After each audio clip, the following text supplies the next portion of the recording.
നമസ്കാരം,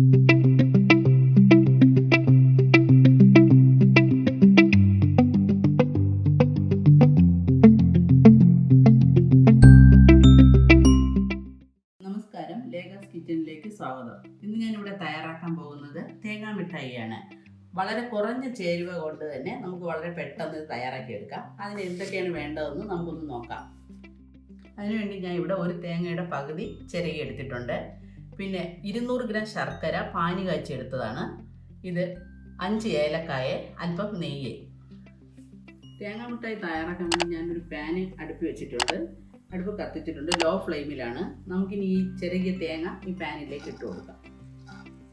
നമുക്ക് അല്പം ഒന്ന് ചൂടാക്കി എടുക്കണം തേങ്ങ. അതിൻ്റെ പച്ചമണമൊക്കെ ഒന്ന് മാറുന്നത് വരെ നമുക്കൊന്ന് ചൂടാക്കി എടുക്കാം.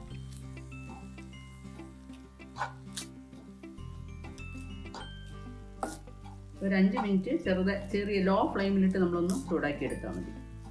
പച്ചമണമൊക്കെ ഒന്ന് മാറിയിട്ടുണ്ട്. നമുക്കിനി അടുപ്പ് ഓഫ് ചെയ്ത് ഇത് വേറൊരു പാത്രത്തിലേക്ക് മാറ്റാം. തേങ്ങ മാറ്റിയ ശേഷം ഞാൻ ആ പാത്രം തന്നെ അടുപ്പി വെച്ചിട്ടുണ്ട്. അതിലേക്ക് നമുക്ക് നേരത്തെ ഉരുക്കി വെച്ചിരുന്ന ശർക്കര പാനി ഒന്ന് ഒഴിച്ചു കൊടുക്കാം.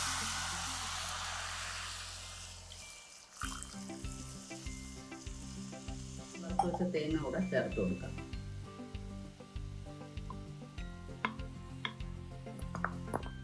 ഇതിലേക്ക് നമുക്ക് 1 സ്പൂൺ നെയ്യ് ചേർത്ത് കൊടുക്കാം. പിന്നെ നമ്മൾ പൊടിച്ചു വെച്ച ഏലക്കായ എന്നിട്ട് നന്നായിട്ട് ഇളക്കി കൊടുക്കണം. ഈ ശർക്കര പാനിയൊക്കെ ഒന്ന് വറ്റി വരണത് വരെ നമുക്കിത് നന്നായിട്ട് ഇളക്കി കൊടുക്കണം. തീ എപ്പോഴും ലോ ഫ്ലെയിമിലായിരിക്കണം.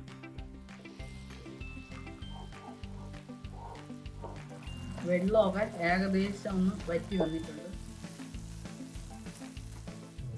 നമുക്കിത് റെഡി ആയിട്ടുണ്ട്.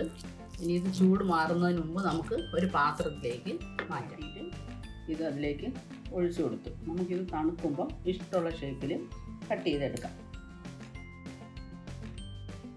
ചെറിയ ചൂട് മാറിയപ്പോൾ ഞാൻ തേങ്ങാ മിഠായി ഈ ഷേപ്പിൽ മുറിച്ചെടുത്തിട്ടുണ്ട്. നമുക്ക് ഇഷ്ടമുള്ള ഷേപ്പിൽ ഇത് മുറിച്ചെടുക്കാം.